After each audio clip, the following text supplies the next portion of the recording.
예배하기 위해서 귀한 발걸음 하신 여러분에게 오늘 예비하시는 또 말씀을 통해서 하나님의 음성을 듣고 또 하나님의 기뻐하시는 뜻을 믿음으로 순종함으로 살아가는 그런 결단하는 시간이 되기를 소망합니다. 우리 서로 반갑게 인사하겠습니다. 이렇게 인사하겠습니다. 하나님이 우리를 부르셨습니다. 한번 인사할까요? 하나님이 우리를 부르셨습니다. 하나님이 오늘 이 자리에 저와 여러분 부르셨습니다.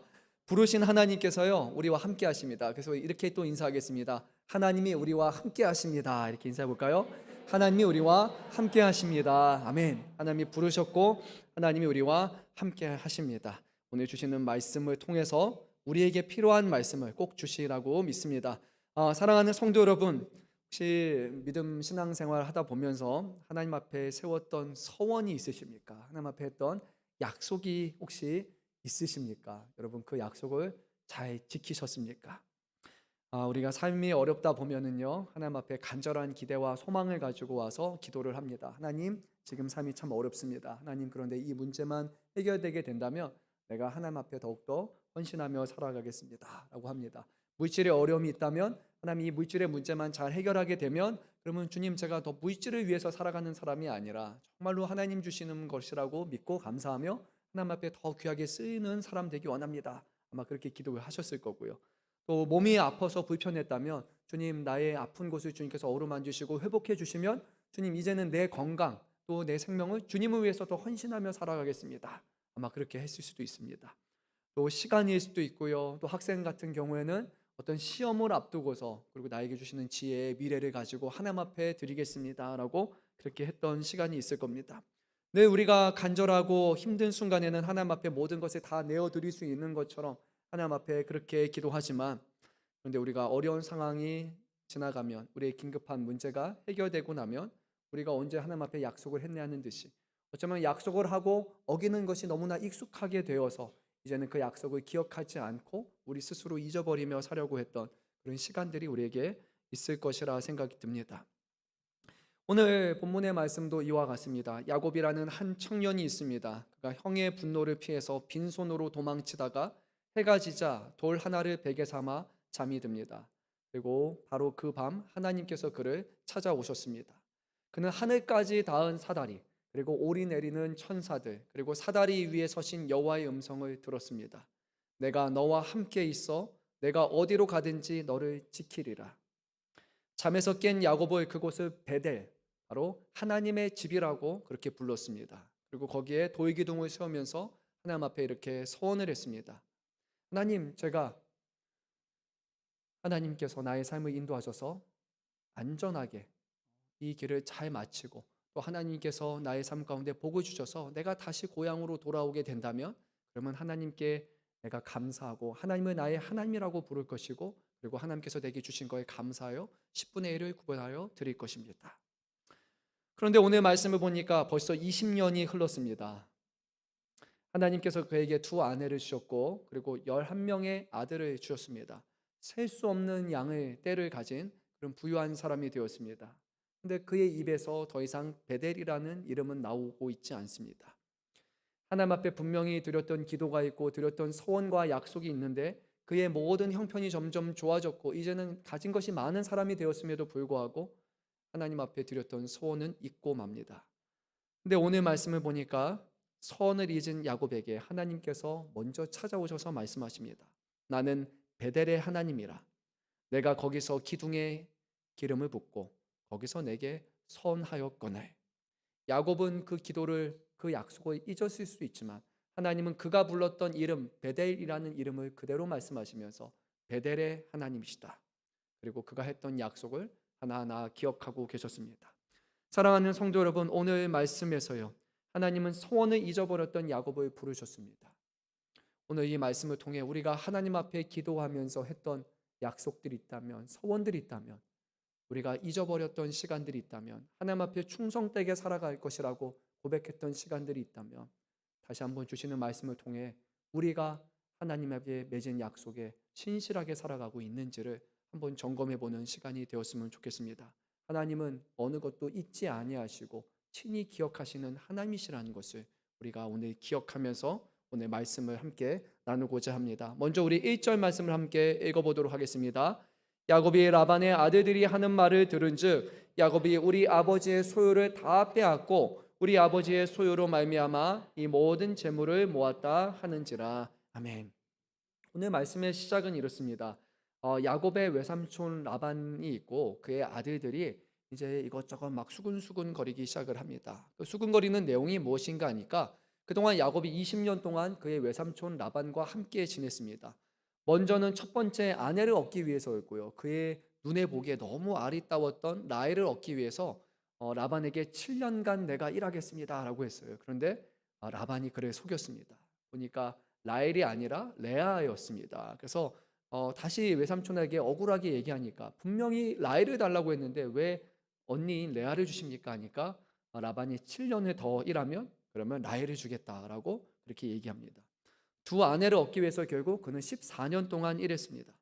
그리고 나서 자녀가 하나, 둘, 셋, 넷 생기기 시작을 했고요. 그리고 이제 11번째 아들이라고 할 수 있는 요셉을 낳게 됩니다. 그리고 나서 야곱의 마음 가운데 이제는 고향을 좀 돌아가야겠다라는 마음이 들었습니다. 그래서 외삼촌 라반에게 가서 이제 때가 되었으니까 내가 돌아가겠습니다라고 얘기합니다. 그러니까 외삼촌 라반이 아니다. 지금까지 열심히 나를 위해서 일해줬는데 이렇게 갑자기 가면 어떡하냐. 그러지 말고 네가 원하는 게 있으면 나한테 얘기해라. 내가 너에게 삭을 주겠다라고 얘기합니다. 그러고 나서 야곱은 이 말을 듣고 나서 그러면 내가 원하는 것이 있습니다. 이렇게 할 테니까 그러면 나에게 이것을 주십시오라고 얘기를 하고 그가 6년간 더 머무릅니다. 그래서 총 20년이라는 시간이 훌쩍 지나가게 됩니다. 30장 바로 앞에 있는 30장 말씀을 보면 성경 안에서도 상당히 재밌는 그런 이야기가 거기 잘 담겨 있습니다. 야곱이 아무것도 없는 사람이었는데 어떻게 부를 갖게 되는가에 관한 이야기가 바로 이 30장에 있게 되죠.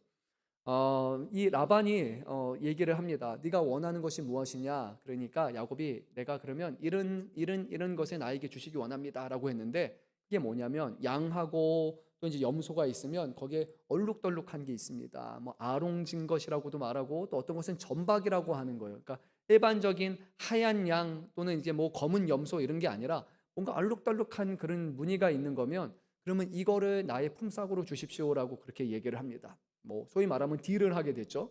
그러니까 라반이 그래 알겠다. 아마 그때 봤을 때 전체 무리 중에 숫자가 많지 않았던 것 같습니다. 그런데 이 라반은요 조금 좀 탐심이 있는 사람입니다. 일전에 리브가를 만나는 장면에서도요 이 라반이 살짝 등장하게 되는데 그가 아브라함의 종을 잘 집으로 모셨던 그 이유가 뭔가 하니까 이 리브가에게 있었던 손에 있는 금하고 코에 있는 그런 걸 보고 나서 그거 보고 나서 집으로 귀하게 모셨던 경험이 있거든요. 그러니까 라반은 좀 물질적인 부분에 있어서 좀 약한 그런 사람입니다. 그래서 지금 야곱하고 약속을 한 다음에도 자기 아들들을 불러가지고 지금 자기의 양떼하고 염소 중에서 얼룩덜룩한 게 있다면 줄무늬가 있다면 그거 다 빼돌려라라고 얘기를 해서 실제로 야곱에게 맡겨진 것은 흠이 없는 것들 다 그런 것만 맡겨주고 거기서 시작을 해서 너의 삭슬 가져가라라고 그렇게 얘기를 합니다. 근데 거기서 하나님이 베푸시는 놀라운 은혜가 있습니다. 그리고 이것을 우리는 뭐 우연이라고 말하기에는요, 조금 더 생각해 보면 유전학적으로도 한번 생각해 볼 수 있을 거예요. 눈에 보기에 줄무늬가 없다고 해서 줄무늬가 없는 거 두 가지가 이제 교미를 해서 자녀를 낳는다고 해서 항상 줄무늬가 없는 것은 아닙니다. 거기에 열성 인자가 있다면 한 25% 정도의 확률로서 거기서 줄무늬나 점박이나 이런 것들이 나올 수는 분명히 있을 것 같아요. 뭐 쉽게 얘기하면 멘델의 법칙을 한번 생각해 보면 그 정도의 확률은 우리가 가질 수 있을 것 같아요.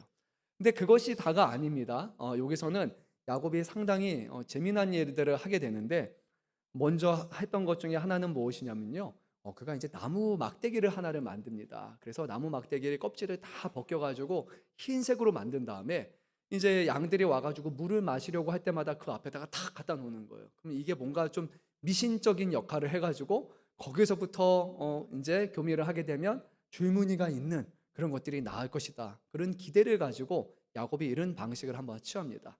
또 좀 지혜롭게 했던 것도 있는데 뭐냐 하면 양들 중에 건강한 양들이 있고 좀 몸이 아픈 양들이 있잖아요. 그러면 건강한 것들을 잘 모아가지고 좀 좋은 품종들만 잘 선별해가지고 거기서 교미를 하게 돼가지고 그러니까 자기가 원하는 좀 건강한 양들 거기서 또 얻는 일들도 있습니다. 여러 가지 방식을 그가 사용해가지고 자기의 이제 양들을 그렇게 얻으려고 합니다. 근데 이 막대기에 대해서 생각을 해보면 실제로 뭐 막대기가 어떤 영향이 있겠습니까? 여기다가 막대기 세워놓는다고 해서 교미하면 줄무늬 있는 게 나온 건 말도 안 되잖아요, 그렇죠?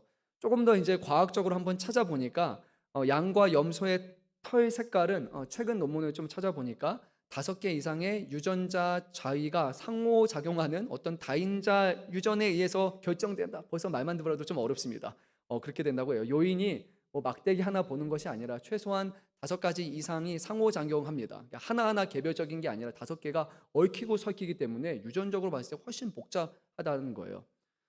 그래서 이 유전자들의 복잡한 상위성 관계로 얽혀 있어서 뭐 이렇게 되는 걸로 전혀 영향을 끼쳐줄 수 없고, 오직 부모 세대에 이미 숨겨졌던 그 유전자 조합이 이제 자녀의 표현성을 결정한다라고 그렇게 학문적으로 보게 되면 그렇게 봅니다.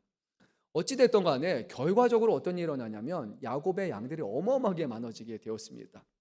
야곱이 부유해진 거예요. 그리고 나서 이제 오늘 말씀의 시작에 문제가 발생합니다. 가난했을 때는 돌봐주고 싶은 사람이었지만 이제는 부유한 사람이 되니까 좀 눈에 걸리는 그런 사람이 되어버린 거예요. 외삼촌 라반과 야곱 관계뿐만 아니라 라반의 아들들하고의 야곱의 관계에 이제 금이 가기 시작을 합니다. 그래서 라반의 아들들이 야곱에 대해서 이렇게 비방을 하는데요. 야곱이 우리 아버지의 소유를 다 빼앗았다라고 그렇게 말합니다. 여러분, 정말로 야곱이 그렇게 다 빼앗았을까요? 우리 한번 말씀 보면 좋을 것 같은데요. 우리 31장 7절 말씀 한번 우리 읽어보도록 하겠습니다. 그대들의 아버지가 나를 속여 품삯을 10번이나 변경하였느니라. 그러나 하나님이 그를 막으사 나를 해치지 못하게 하셨으며 라고 합니다. 야곱이 나중에 자신의 아내에게 얘기합니다. 원래는 얼룩진 거, 아롱진 거, 줄무늬 있는 거 이거 주기로 우리 다 약속했잖아요. 그런데 라반이 속였습니다. 아니야. 나는 너에게 얼룩진 것만 주기로 했다. 그렇게 얘기를 하는 거예요. 그리고 어느 날 가가지고는 아니야. 나는 너에게 줄무늬 있는 것만 넣을 거야. 라고 계속 말을 바꿨는데 이거를 무려 10번이나 계속 바꿨던 거예요. 라반이 참 탐욕스러운 사람입니다. 그러니까 진실은 야곱이 열심히 일했고, 야곱이 일했고 라반이 거기서 거짓으로 계속해서 바꿨음에도 불구하고 오늘 말씀을 보니까 거꾸로 말하고 있어요. 탐욕이 사람의 눈을 가리고 진실을 뒤엎게 되죠. 받은 자가 빼앗겼다고 느끼고 있습니다. 라반이 그래요. 그리고 준 자가 빼앗았다고 지금 비난을 받는 그런 억울한 형국에 놓여 있었습니다. 라반의 안색이 변했고 아들들의 수군거림이 이제 야곱의 귀에 막 들려오기 시작하는 거예요. 20년 동안 정말로 최선을 다해가지고 2번이 낳고 또 속아가면서까지도 자기가 아내 그리고 이제 장인 어르신이고 그 사업이니까 열심히 일했는데 이제 어느 순간 이 자리가 너무 불편한 자리가 되어버리고 만 겁니다.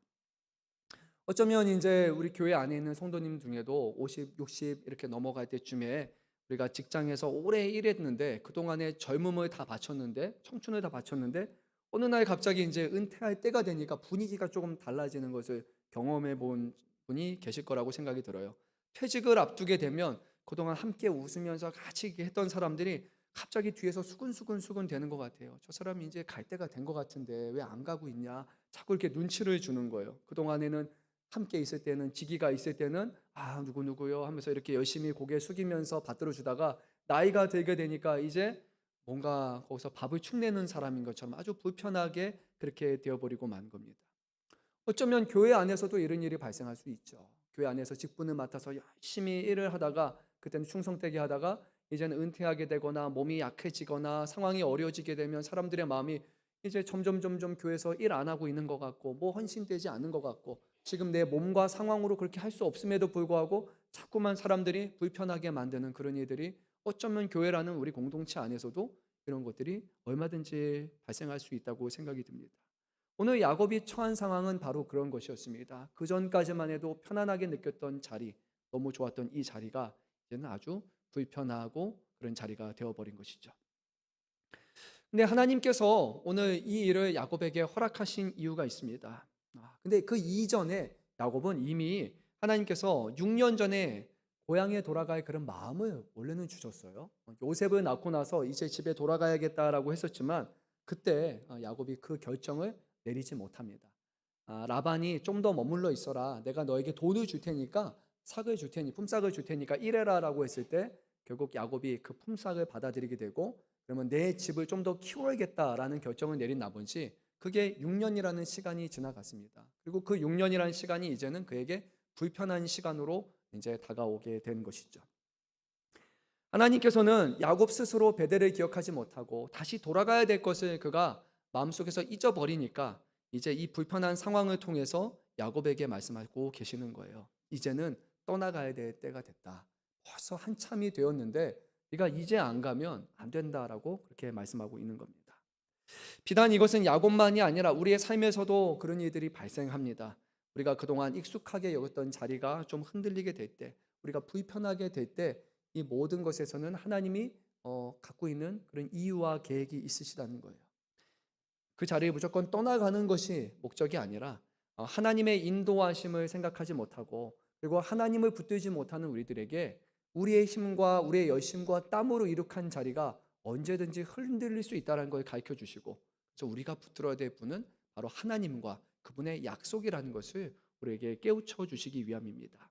하나님이 우리를 버리시는 것이 아니라 우리를 잊혀진 서원의 자리로, 하나님만을 붙들었던 기도했던 약속의 자리로 다시 나오게 하기 위해서 하나님은 때로는 우리에게 불편한 자리를 허락해 주신다는 거예요. 목자가 기르는 잃은 양을 버리지 않고 찾아다니시지, 하나님은 20년에 했던 약속을 잊어버린 야곱을 내버려 두지 아니하시고 오늘 그에게 다가가서 말씀을 하십니다. 우리 한번 3절 말씀 같이 읽어보도록 하겠습니다. 여호와께서 야곱에게 이르시되 내 조상의 땅 내 족속에게로 돌아가라, 내가 너와 함께 있으리라 하신지라. 아멘. 아주 이 불편한 자리에서 하나님이 먼저 그에게 찾아와서 말씀하셨습니다. 아주 짧은 하나의 문장인데 이 안에는 두 가지가 있습니다. 하나는 돌아가라라는 명령입니다. 지금 이곳이 아니라 네가 돌아가야 될 곳은 바로 너의 가족이 있는 곳이다. 너의 고향으로 돌아가야 된다 말씀하십니다. 근데 또 다른 하나가 있습니다. 그냥 돌아가는 것이 아니라 이후에 내가 너와 함께 있으리라라는 약속을 주셨습니다. 하나님은 야곱을 내보내시면서 무엇을 주셨다고요? 약속을 주셨다라는 거예요. 하나님의 부르심에는 언제나 하나님이 함께 하신다라는, 동행하신다라는 약속이 주어집니다. 여러분 이것을 기억해야 됩니다. 아브라함에게 하실 때도 그렇고요, 이스라엘 백성에게 하실 때도 그렇습니다. 광야로 내쫓으시는 것이 아니라 하나님은 광야로 인도하시고 불기둥으로 구름 기둥으로 함께 하신다고 항상 말씀하십니다. 어디를 가든지 내가 너와 동행하리라라는 것이 바로 이스라엘의 역사 가운데 하나님이 주셨던 약속입니다. 하나님이 부르신다면 하나님은 반드시 동행하신다라는 약속을 주십니다. 근데 그것은 이스라엘 백성뿐만이 아니라 이 땅에 있는 교회에게도 주님은 동일한 약속을 하십니다. 우리 너무나 잘 아는 말씀이죠. 제가 한번 읽어보겠습니다. 마태복음 28장 말씀입니다. 예수께서 나와 말씀하여 이르시되 하늘과 땅의 모든 권세를 내게 주셨으니 그러므로 너희는 가서 모든 민족의 제자로 삼아 아버지와 아들과 성령의 이름으로 세례를 베풀고 내가 너에게 분부한 모든 것을 가르쳐 지키게 하라. 여러분 이것은 명령입니다. 그렇죠? 부르심에 대한 명령이요. 그러면 그 뒤에 뭐가 있을까요? 약속이 있습니다. 볼지어다 내가 세상 끝날까지 너희와 항상 함께 있으리라 하시니라. 아멘. 하나님께서 우리를 부르셨다면 하나님께서는 우리와 함께 하세요. 하나님은 이것을 우리에게 약속을 주십니다. 왜 그러시느냐? 하나님의 일은 하나님의 동행하심 가운데서만 이루어질 수 있기 때문이에요. 우리의 수고와 우리의 열심으로 이뤄가는 것이 아니라 주님과 함께 그 일을 이뤄가는 것, 그것이 주님이 우리를 부르신 목적이기 때문입니다. 그래서 사랑하는 성도 여러분, 우리 안에 하나님의 부르심에 대한 확신이 있다면 우리는 그 길을 갈 때 두려워할 필요가 없습니다. 왜냐하면 그 길은 하나님이 함께 하시는 길이기 때문이에요. 이것은 모르는 길이 아니라, 막연한 길이 아니라 주시는 약속을 붙들고 하나님과 동행하는 믿음의 여정이기 때문에 우리는 이 길을 담대히 갈 수 있는 겁니다. 사랑하는 성도 여러분, 여러분을 부르셨던 하나님을 기억하시기 바랍니다. 우리에게 주셨던 사명을 기억하시기 바랍니다. 우리를 부르셨다면 하나님은 지금까지 한 번도 여러분들을 외면하신 적이 없고 늘 여러분과 함께 하시고 함께 걸어가기를 기뻐하시는 분이세요. 그래서 그 하나님을 의지하면서 성령과 동행함으로 주님의 일을 감당하는 저와 여러분 되기를 간절히 소망합니다. 하나님의 말씀을 들은 야곱은 그런데 곧바로 떠나지 않았습니다. 자기 혼자가 아닙니다. 올 때는 혼자였지만 이제는 두 아내가 있고 이제 큰 가족이 있었기 때문이에요. 그래서 이 일을 이제 논의하기 시작을 하는데요. 누구하고 논의해야 될 것 같습니까?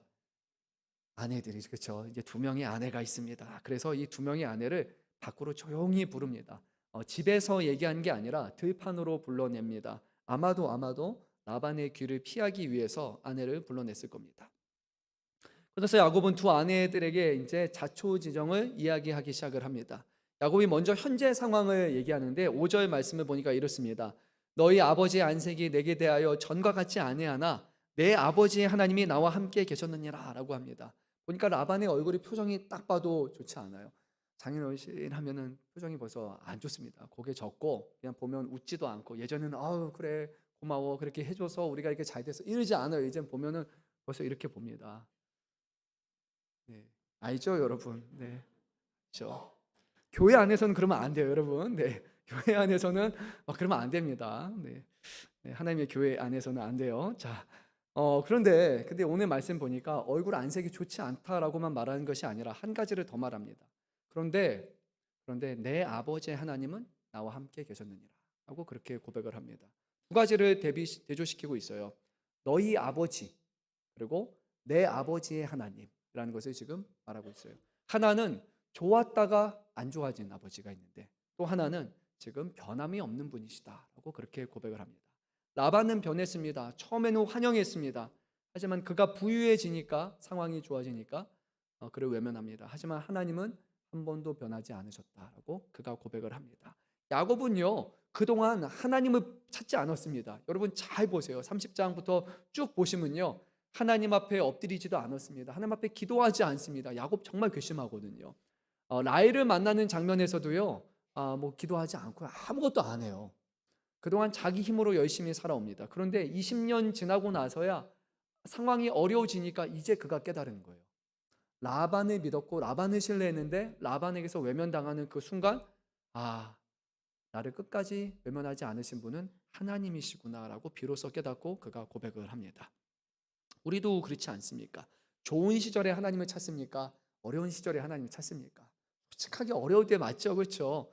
좋을 때는요, 그냥 다 좋은 거예요. 좋을 때는 그러지 않아요. 하나님 너무 감사합니다. 잠깐 하겠지만 좀 지나면 사라집니다. 그런데 여러분 힘들면요, 찾지 말라고 해도 찾습니다. 하나님 하면서 엎드립니다. 그거밖에 안 되거든요. 야곱도 이제 힘든 순간이 와서 결국 하나님을 찾기 시작을 합니다. 그리고 자기 안에 있는 그런 억울함들을 하나하나 쏟아내기 시작을 합니다. 6절과 7절 말씀을 보면 이렇습니다. 내가 힘을 다하여서 너희 아버지를 섬긴 것을 너희도 알거니와.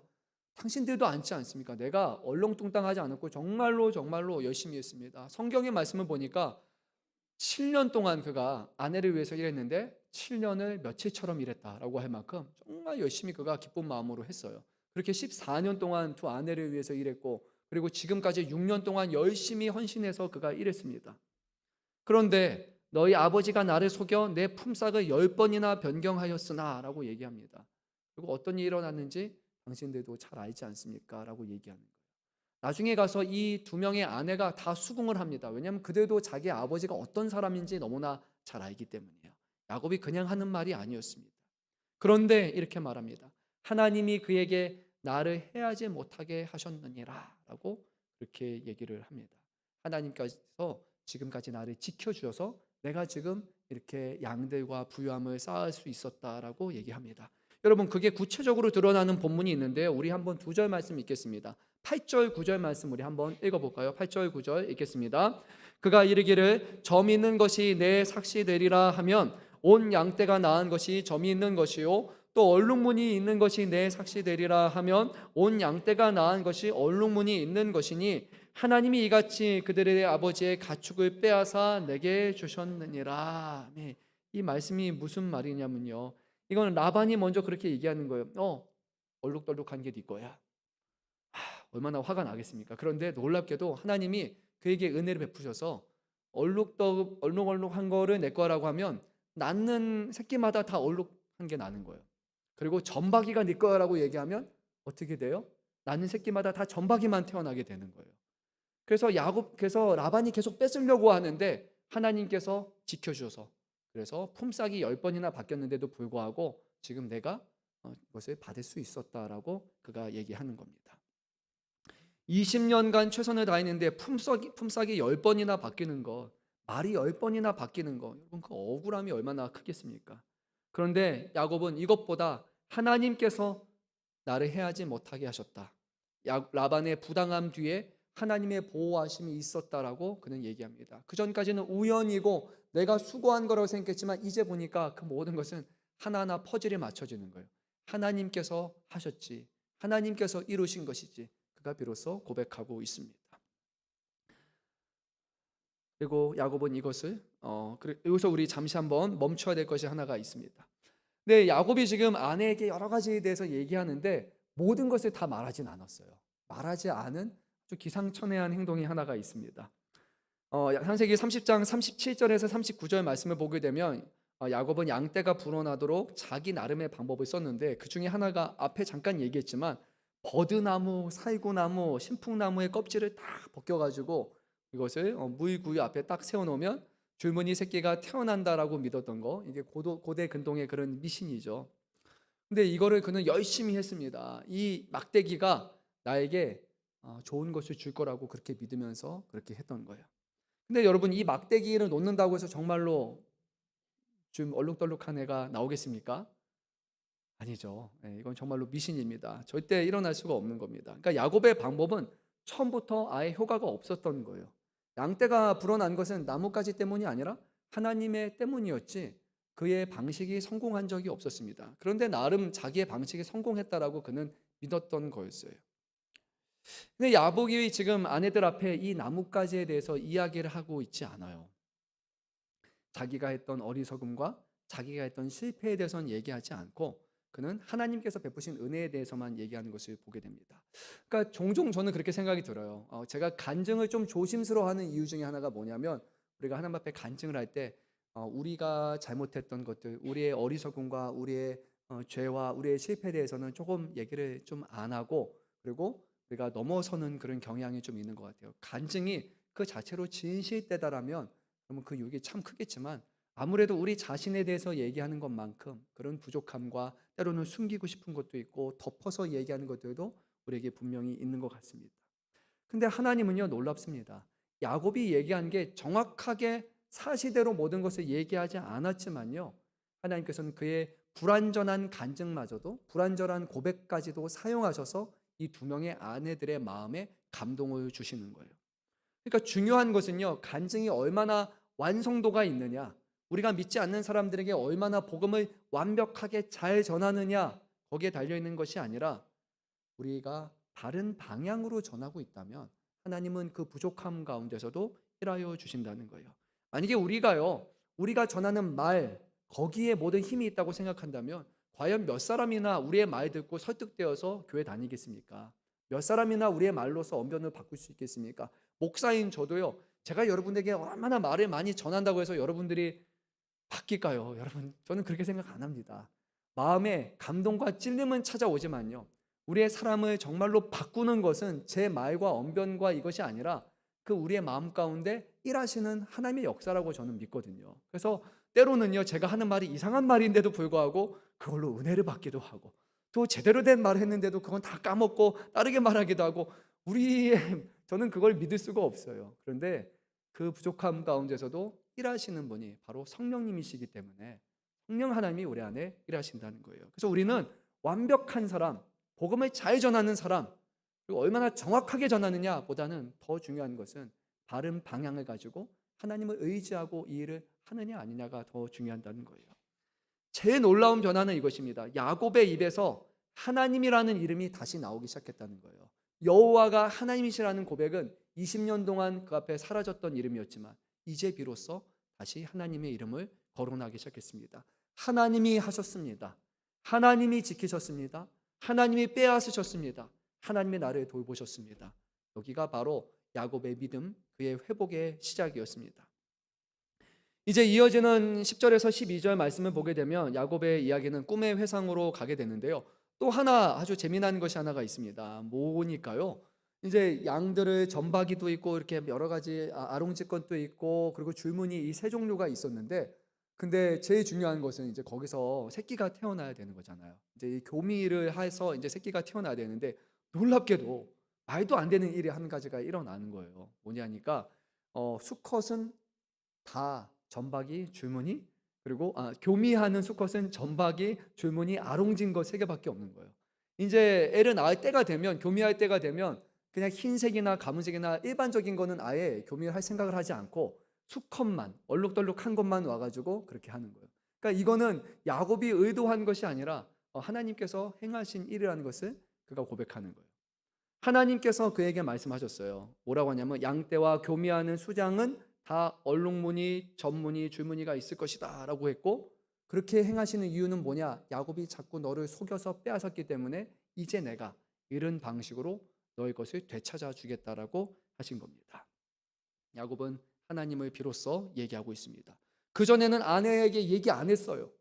하나님이 이렇게 하셨습니다라고 자기가 꿈을 보았습니다 얘기 안 했습니다. 그냥 하나의 꿈이라고 생각했는지 모르겠어요. 근데 이제서야 비로소 그가 하나님께서 이런 꿈을 보여주셨습니다 라고 진실되게 고백을 합니다. 근데 여기서 우리가 한 가지 봐야 될 것이 있습니다. 11절부터 이어지는 말씀을 보게 되면 우리 11절 말씀을 한번 읽어보면 더 정확할 것 같습니다. 11절 말씀 읽어보겠습니다. 꿈에 하나님의 사자가 내게 말씀하시기를 야곱아 하기로 내가 대답하기를 여기 있나이다 아멘.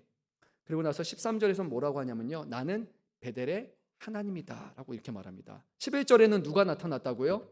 하나님의 사자가 나타났고 13절에서는 베델의 하나님이다 라고 그렇게 말씀을 합니다. 이것을 우리가 잘 봐야 됩니다. 분명히 나타난 것은 천사이지만 말한 것은 하나님으로 하고 있다는 거예요. 사자로 나타나셨는데 하나님으로 말씀하시는데 이것이 구약에서 반복되는 그런 패턴이에요. 창세기 16장에서도요, 하갈을 만났는데 여호와의 천사가 그에게 나타나서 내가 내 씨를 크게 번성하리라고 말씀했단 말이에요. 근데 이거는 하나님의 천사가 하는 것이 아니라 실제로는 하나님만이 하실 수 있는 말씀을 전하는 거예요. 뿐만 아니라 출애굽기 3장 2장 2절 6절에서도 떨기 나무 가운데 나타나는 분은 여호와의 사자로 되어 있지만, 근데 그 사자가 이렇게 말합니다. 나는 아브라함의 하나님이요 이삭의 하나님이요 야곱의 하나님이다라고 말해요. 그러니까 하나님의 천사로 나타나지만 실제로는 하나님 자신이 거기 나타나셔서 말씀하신다는 거예요. 그래서 천사만을 보내셨다는 말씀이 아니라 여기서는 하나님의 야곱의 하나님이 그에게 직접 나타나셔서 천사가 메시지를 전하듯이 전하셨다는 것을 우리에게 보여주고 있습니다. 하나님은 천사만이 아니라 자기 자신을 드러내시는 분이세요. 그것이 가장 잘 드러나는 본문이 바로 이 땅에 오신 예수님이 아니면 누구시겠습니까? 하나님께서 천사를 대리해서 이 땅에 보내시지 않고 가장 중요한 일에 대해서는 자기 자신이 오셔서 아들을 보내셔서 하나님이 함께 하신다는 것을 우리에게 보여주시지 않습니다. 오늘 하나님께서 내가 바로 너에게 말한다. 그리고 내가 바로 그 베델의 하나님이라고 말씀하시면서 야곱이 그동안 잃어버리고 있었던 것, 놓쳤던 것을 다시 한번 상기시켜 주는 거예요. 하나님께서는 라반이 내게 행한 모든 것을 내가 다 보았다라고 말씀하셨습니다. 하나님이 무엇을 보셨겠습니까? 베델의 서원을 잊고 지난 20년 동안 그에게 일어난 모든 순간 하나님은 한 번도 고개를 저으신 적이 없고 외면하신 적이 없고 항상 그를 보고 계셨던 거예요. 그의 눈을 떼신 적이 없으세요. 라반이 품삯을 10번 바꿀 때도 하나님은 보고 계셨고요. 야곱이 나뭇가지에 매달려 있을 때도 하나님은 보고 계셨고요. 야곱의 편이 되어주지 않는 그 이방 땅에서 그가 겪는 어려움과 그 외로움 가운데도 하나님은 늘 그를 보고 계셨어요. 야곱은 자신이 한 소원을 잃어버렸지만 하나님은 한 번도 그를 잃어버리지 않고 항상 그를 주목하고 계셨다는 거예요. 하나님께서 꿈에서 보여주신 것은 야곱이 의지했던 나뭇가지가 아니라 바로 하나님 자신의 전능하신 손이라는 것을 기억해야 됩니다. 근데 우리는요, 종종 하나님의 전능하신 손보다 우리 눈에 잘 보이는 나뭇가지를 좀 붙들려고 하지 않습니까? 하나님의 손은 잘 안 보이거든요. 하나님의 약속은 보이지 않거든요. 하나님의 능력은 보이지 않으니까 자꾸 내 손에 나뭇가지를 하나 줘요. 이거를 잘 배치시키면 이거 보면 새끼를 이렇게 베겠다라고 합니다. 근데 그 나뭇가지는요, 아무런 힘이 없습니다. 어쩌면 우리가 붙들고 있는 나뭇가지 중에는 우리의 건강이 될 수도 있고 우리의 지혜가 될 수도 있고 우리의 사람이 될 수도 있고 경험이 될 수도 있습니다. 내가 믿었던 사람, 내가 신뢰했던 사람, 저 사람 잘 믿고 따라가면 나에게 도와줄 것이다. 근데 여러분, 그 신뢰와 믿음이 항상 우리에게 돌아오진 않습니다. 어느 정도는 가능할 수 있겠지만 나중에 그것이 배신으로 돌아오는 것을 우리는 너무나 많이 보게 됩니다. 건강을 믿었던 분이 있어요. 나는 건강하니까 괜찮을 거야 라고 했는데 한순간입니다. 아주 건강했던 것도 눈에 뭐 하나만 잠깐 들어가도 몸에 있는 하나만 불편해져도 우리는 우리의 건강이 얼마나 터무니없다라는 것을 잘 알게 됩니다. 열심히 사업을 읽었어요. 그리고 이 사업이 나에게 앞으로의 편안함을 줄 거라고. 그런데 별거 아닙니다. 여러분, 환율 하나만 올라도요, 급등해도요, 한순간에 부도가 날 수 있습니다. 아주 작은 요인, 변수 하나만 가지고도 우리가 갖고 있고 우리가 누렸던 것이 한순간에 무너지는 것을 우리는 너무나 많이 봐요. 그런데 우리는 이제 자꾸만 그 나뭇가지를 붙들려고 해요. 이거 하면 될 것 같이, 이거 믿으면 되고, 이거 신뢰하면 될 것 같죠. 하지만 그렇지 않습니다. 우리는 여러 번 지금까지 알고 있어요. 너무 많이 실패받고 너무 많이 속았고 안 된다는 것을 알고 있음에도 불구하고 다시 우리 나뭇가지 붙들고 있으려면 이것이 얼마나 어리석은 것입니까? 야곱은 나뭇가지를 붙들었지만 이 나뭇가지는 무력한 것이었고 어리석은 것이었어요. 그런데 하나님의 약속과 하나님의 섭리는 유효했습니다. 야곱이 잊어버린 20년이라는 시간 가운데 그가 살아갈 수 있었던 것, 그가 속지 않고 속았음에도 불구하고 유지할 수 있었던 그 이유는 바로 하나님이 그를 붙드셨다라는 것을 우리는 기억해야 됩니다. 야곱의 회상의 절정은 13절에 이릅니다. 나는 베델의 하나님이라. 내가 거기서 기둥에 기름을 붓고 거기서 내게 선하였거늘 이제 일어나 이 땅을 떠나서 내 출생지로 가라. 하나님은 말씀하셨습니다. 어디의 하나님, 무엇의 하나님이라고요? 베델의 하나님이다라고. 이 베델의 이름은 누가 진 겁니까? 야곱이 진 거예요. 근데 하나님은 그것을 부르십니다. 그가 했던 고백을 받으셨습니다. 그의 약속을 받으셨어요. 그의 서원을 받았어요. 베델이다. 네가 말하지 않느냐. 맞죠? 나는 베델에 20년 전에 너를 만나줬던 그 하나님이야. 그러니까 지금 내 말을 듣고 그 약속을 지켜 행하라라고 그렇게 부르십니다.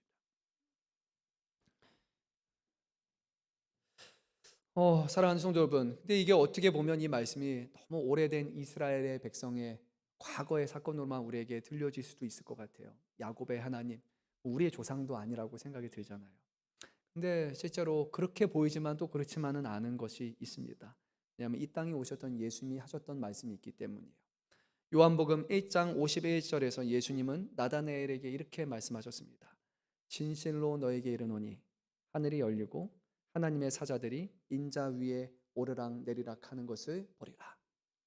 다시 말씀드릴게요. 진실로 너에게 이르노니 하늘이 열리고 하나님의 사자들이 인자는 누굴 가리킵니까? 예수님 자신을 가리키세요. 내 위에 오르락 내리락 하는 것을 보리라 라고 예수님이 말씀하셨어요. 예수님은 자신이 바로 이 야곱의 사다리라고 말씀하고 계시는 거예요. 구약의 사자의 모습으로 오셨던 그 하나님이 이제는 신약에서는 사람의 몸을 입고 예수님이 오셨다라고, 그리고 내 위에 이 일들이 일어날 것이라고 우리에게 약속을 주신 겁니다. 그래서 이 말씀은 단순히 수천 년 전에 이스라엘이라는 나라에만 해당된 것이 아니라 이제는 예수 그리스도를 믿는 영적으로 이스라엘 된 모든 주의 자녀와 교회에게 주시는 그 약속이라는 거예요. 그 하나님은 지금도 우리와 함께 계십니다. 제가 너무나 좋아하는 영국의 스펄전 목사님의 그런 표현을 빌으면 이렇게 얘기하셨어요. 베델의 사다리 밑은 베들레헴의 구요요, 꼭대기는 하나님의 보좌다. 야곱의 기도가 이 사다리를 타고 올라가고 하나님의 축복이 이 사다리를 타고 내려온다. 그 사다리는 예수 그리스도다 하고 그렇게 고백을 합니다. 참 멋있는 표현인 것 같아요. 야곱의 기도가 예수님이라는 사다리 타고 하늘로 올라가고 하나님의 축복은 그 예수님을 통해서 우리에게 지금 은혜로 내려온다라는 거예요. 우리의 기도와 우리의 간구가 예수님을 통해서 하늘의 상달이 되고 하나님께서 예수님을 통해서 예수의 이름으로 기도하는 우리들에게 그 은혜를 베풀어 주신다는 거예요. 이게 바로 기도가 아니면 무엇입니까? 수천 년 전에 끝난 것이 아니라 지금도 주님의 이름을 부르며 하나님 앞에 구하는 이들에게 하나님은 기억하시고 우리에게 은혜와 자비와 복을 내려주시는 살아계신 하나님이라는 것을 우리는 붙들어야 합니다. 이제 야곱의 긴 이야기가 끝나고요. 이제 라헬과 레아가 이제 마지막으로 입을 열게 됩니다. 레아가 이렇게 말합니다. 우리 아버지의 집에 우리 분깃이나 기업이 아직도 있느냐? 우리 아버지가 우리를 팔지 않았느냐? 막 이렇게 얘기하는 거예요. 이 두 여인들의 말이요, 그동안 받았던 상처를 잘 표현해 줍니다. 근데 우리 잘 아는 것처럼 라헬과 레아는 평소에 사이가 좋았나요? 좋지 않았나요? 좋지 않았어요. 그렇죠? 아주 좋지 않았습니다. 서로 자매이면서 또 한 남편의 두 아내로서 아이 낳는 것, 또 사랑의 경쟁 관계를 가졌던 사람이에요. 그런데 오늘 말씀은 재밌습니다. 왜냐하면 이렇게 말해요. 라헬과 레아가 대답하여 이르되. 그러니까 라헬이 대답하고 레아가 대답하다가 아니라요. 오늘은 라헬과 레아가 대답하여 이르되. 두 사람이 한 목소리로 지금 얘기하고 있어요. 그리고 그 내용은 뭐냐? 아버지가 우리를 팔았습니다. 우리에게 동의를 구하고 나서 우리를 당신에게 준 것도 아니고 그냥 우리를 팔았습니다. 그리고 우리를 외인처럼 여깁니다. 우리도 가족의 일환일 텐데 라반의 아들들에게는 양도 주고 물질도 주고 뭐도 많이 줬는데 딸인 우리에게는 아무것도 주지 않고 오히려 우리를 그냥 팔아버린 그런 아버지입니다라고 얘기를 하는 거예요. 얼마나 받았던 상처가 컸던 거예요. 뭐 한국도 그렇잖아요. 지금은 이제 많이 그렇지 않겠지만 불과 한 세대 전만 해도 아들. 우리 여성분들은 좀 공감이 되시지 않을까요?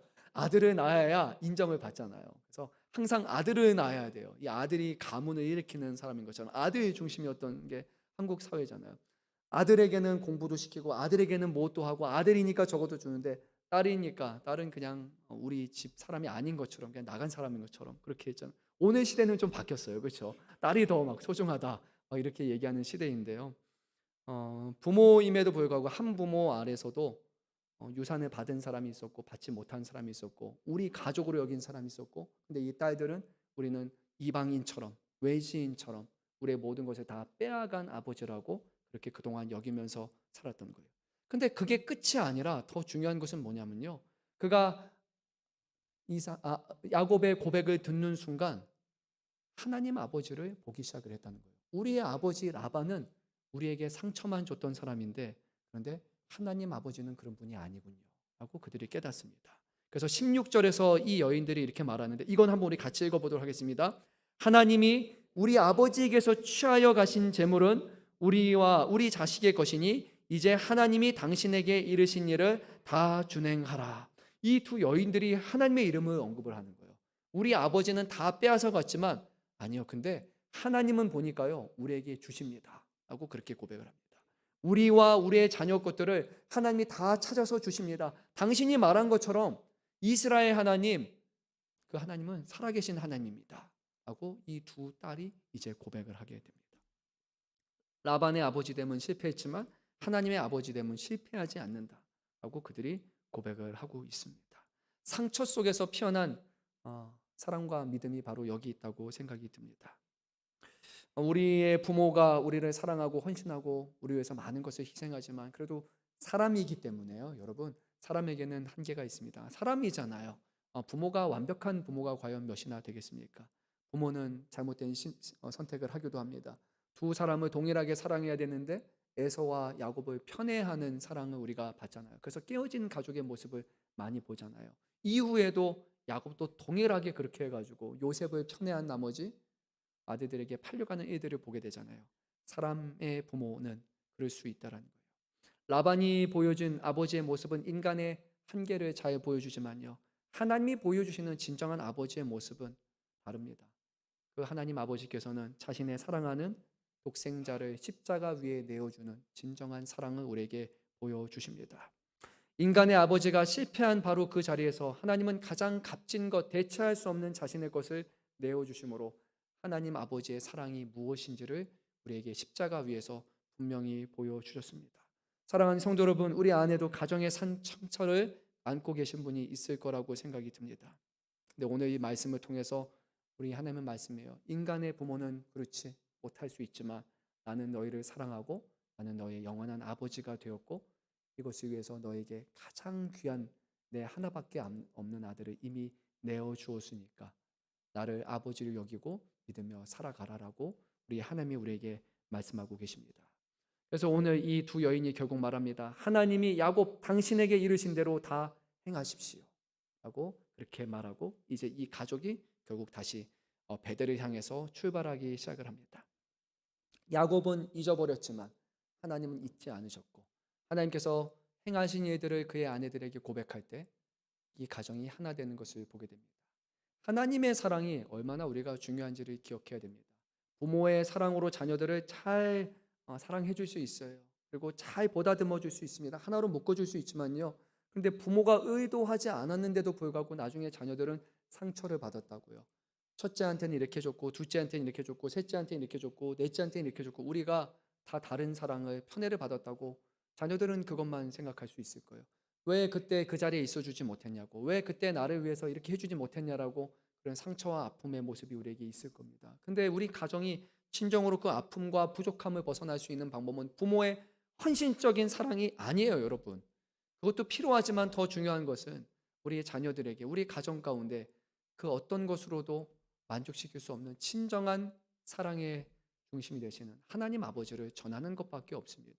하나님의 사랑은 실패하지 않는 사랑이고 하나님의 사랑은 하나밖에 없는 것을 내어준 사랑이기 때문에 우리의 가정이 하나님의 사랑, 하나님의 아버지 되심을 함께 고백하고 노래하기 시작할 때 이 깨어진 가정이 회복될 수 있다라는 거예요. 오늘 라헬의 가정, 레아의 가정이 야곱의 가정이 바로 하나님의 은혜 가운데 하나님의 아버지 되심 가운데 회복되었던 것처럼 오늘 우리의 안에 깨어진 가정과 상처받은 가정이 있다면 이번에 이제 5월 한 달 동안 가정의 달을 맞이하게 되는데 우리 가정 안에 하나님이 아버지가 되어 주시고 하나님 안에 모든 아픔과 상처가 해결되는 그런 은혜를 더해 달라고 우리 그 하나님 앞에 함께하는 기도하는 그런 가정으로 세워졌으면 좋겠습니다. 하나님은 우리를 잃어버리지 아니하시고 오늘도 우리를 베델의 하나님이라고 부르십니다. 그 하나님의 말씀과 음성에 순종하고 오늘도 하나님 안에서 우리의 삶이 회복되는 놀라운 경험을 하시는 그런 한 주간 되시기를 주님의 이름으로 축원합니다.